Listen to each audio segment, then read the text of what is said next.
Heyvalı kendi. Beh beh beh beh. Güzel heyvalı. Bir tane heyvalda çek ama.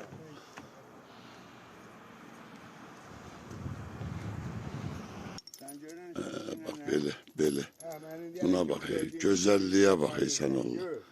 Doğrudan da güzellik değil valla. Cennet değil. Bak burada heyvalı kendi. Heyvalı kendi. Bak bu da heyvalının güzelliği. Cennetti cennet. Doğrudan da Allah hamdolsun. Adam ne bileyim doymak bilmir sende. Neter doğasan böyle yerlerden. Doymak olar bunlarda. Heyvalda güzellikti, güzellik, güzel kendi. Beh beh beh beh. Güzel görünüyor.